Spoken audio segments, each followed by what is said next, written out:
Hi, I'm Dimple, your health and spiritual wellness mentor. This evening message was generated fresh on January 9, 2026, 21:04. The sleep blood sugar loop nobody breaks.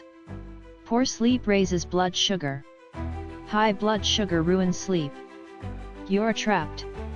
You went to bed at 11 p.m. last night. You woke up at 6 a.m. 7 hours should be enough, right? Except you woke up 3 times. You tossed and turned. You never felt like you reached deep sleep. You wake up exhausted despite being in bed for 7 hours. You check your fasting blood sugar, 172. Here's what you don't realize: your poor sleep raised your blood sugar. And your high blood sugar destroyed your sleep quality. You're trapped in a vicious cycle that most people with diabetes never escape because they don't know it exists. The sleep sugar vicious cycle. Here's how this trap works. Night 1, poor sleep. You sleep only 5 hours, or sleep 7 hours but poorly. Day 1, insulin resistance.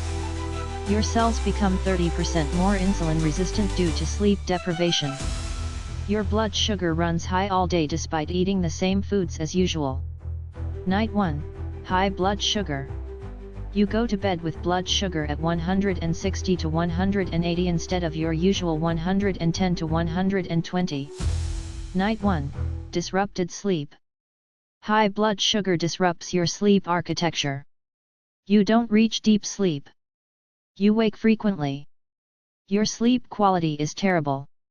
Morning 2, high fasting glucose. You wake with fasting blood sugar at 170 plus because your liver couldn't properly regulate overnight. Day 2, more insulin resistance. You're even more insulin resistant than yesterday because you just added another night of poor sleep. Night 2, even higher blood sugar. Blood sugar at bedtime is now 180 to 200. Night 2, worse sleep. Sleep is even worse than the night before. And the cycle continues, getting worse each day. You're not just tired. You're in a downward spiral where poor sleep and high blood sugar are actively making each other worse. How high blood sugar ruins sleep. Most people don't realize high blood sugar directly damages sleep quality through multiple mechanisms. Mechanism 1, increased urination. When blood sugar is above 180, your kidneys start dumping excess glucose into your urine. This is called glycosuria. To flush this glucose out, your body pulls water from tissues, creating large volumes of urine. You wake up 2 to 3 times per night to urinate. Each time you wake up, you interrupt your sleep cycle. You never stay in deep sleep long enough to get restorative rest. Mechanism 2, disrupted sleep architecture. High blood sugar specifically interferes with stages 3 and 4 sleep, deep sleep, and REM sleep. Studies show that people with elevated bedtime glucose spend significantly less time in deep sleep. They cycle through light sleep repeatedly without ever achieving the restorative deep phases. You might be asleep for 7 hours, but you're only getting 3 to 4 hours of actual restorative sleep. Mechanism 3, inflammation and oxidative stress. Elevated blood sugar creates systemic inflammation and oxidative stress. This triggers cytokine release, which interferes with normal sleep regulation. Your body is in a low-grade inflammatory state that prevents normal sleep cycles from functioning properly. Mechanism 4, hormonal disruption.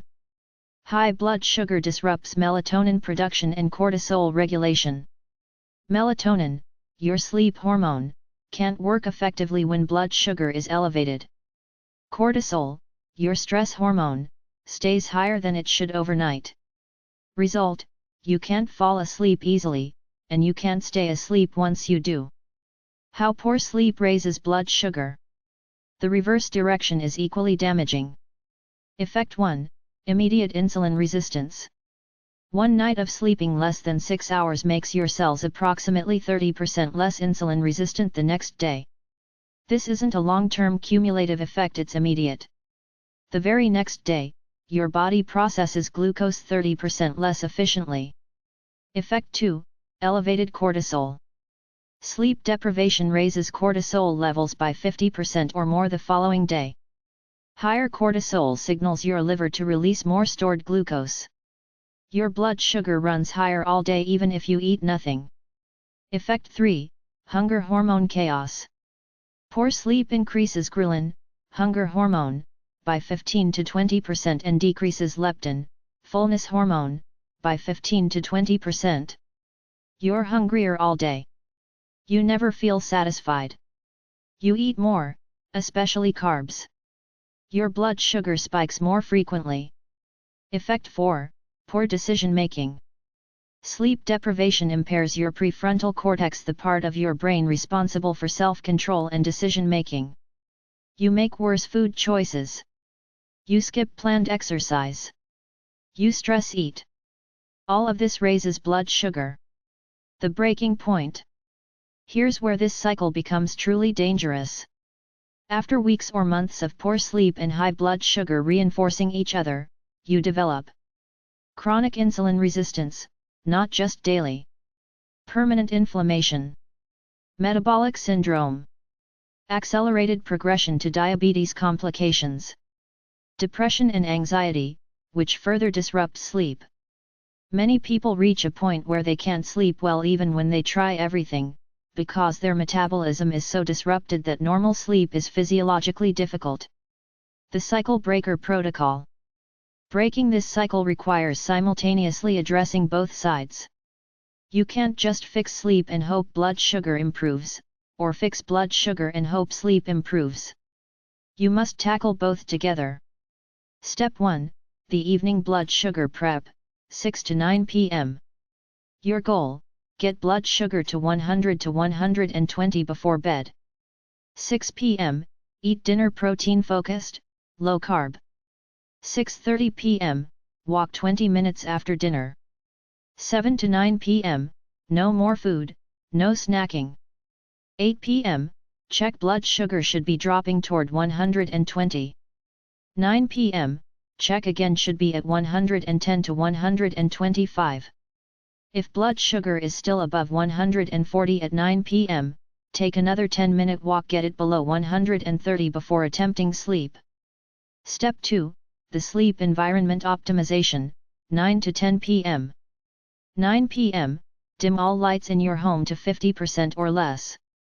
9:15 p.m. No screens of any kind, phone, TV, computer. 9:30 p.m. Bedroom temperature set to 65 to 68 degrees Fahrenheit. 9:45 p.m. Complete darkness, blackout curtains or eye mask. 9:50 p.m. White noise machine if needed for consistent sound. This prepares your body for sleep by supporting melatonin production and reducing cortisol. Step 3. The consistent schedule, non-negotiable. 10:30 p.m. In bed, lights off, same time every night. 6:30 a.m. Wake up, same time every morning. 7 days per week. Including weekends. Including holidays. No exceptions for at least 21 days while you reset the cycle. Your circadian rhythm needs consistency more than it needs extra hours. Irregular sleep schedules prevent your metabolism from ever stabilizing. Step 4. The morning reset, 6:30 to 7 a.m. 6:30 a.m. Wake at consistent time. 6:35 a.m. Check fasting blood sugar, should be improving by day 3 to 4. 6:40 a.m. Get outside for 10 to 15 minutes of natural sunlight. Morning sunlight exposure is critical. It sets your circadian clock for the entire day, improving both sleep tonight and blood sugar regulation today. Step 5. The daytime support. Throughout day, walk 10 minutes after each meal. Throughout day, stay hydrated, 64+ ounce water. Throughout day, protein at every meal, 25 to 30 grams minimum. Avoid caffeine after 2 p.m., interferes with sleep. Avoid naps longer than 20 minutes. These daytime behaviors support both stable blood sugar and better sleep tonight. The first 72 hours. The first 3 days are the hardest because you are trying to fix both issues simultaneously while still suffering from both. Night 1. You'll follow the protocol perfectly. You might still sleep poorly because your blood sugar was high for weeks. Don't give up, you're breaking a long-standing pattern. Day 2. Your blood sugar will be slightly better but not great. You'll be tired from the transition. Stick to the protocol anyway. Night 2. Sleep might be marginally better. Blood sugar at bedtime should be 10 to 15 points lower than night 1. Day 3. Blood sugar starting to show consistent improvement. Energy slightly better despite still adjusting. Night 3. This is usually when people experience their first noticeably better sleep. You might sleep through the night without waking. The 21-day reset. Full cycle breaking takes approximately 21 days of perfect consistency. Days 1 to 7. Sleep quality gradually improves. Fasting blood sugar drops 10 to 20 points. Energy levels stabilize. Days 8 to 14. Sleep feels more restorative. Fasting blood sugar drops another 10 to 15 points. You stop feeling desperate for naps. Days 15 to 21. Sleep is consistently good. Fasting blood sugar stabilized 30 to 40 points lower than baseline. You've broken the vicious cycle. After 21 days, maintain the protocol. The cycle can restart quickly if you abandon the structure. The medication consideration. If you follow this protocol perfectly for 2 weeks and see no improvement, discuss with your doctor. Possible sleep apnea, needs sleep study. Medication timing adjustments. Adding bedtime metformin or basal insulin. Evaluation for other sleep disorders. But try lifestyle first. Most people break the cycle without medication changes. The warning signs. You're still stuck in the cycle if waking up 2+ times per night to urinate. Never feeling rested regardless of hours slept. Fasting blood sugar over 140 consistently. Desperate for naps every afternoon. Can't concentrate or remember things well. These signs mean the cycle is still active. The protocol isn't optional, it's necessary. Conclusion. Poor sleep and high blood sugar aren't separate problems. They're two sides of the same cycle, each one making the other worse. You cannot fix diabetes without fixing sleep. You cannot fix sleep without fixing diabetes.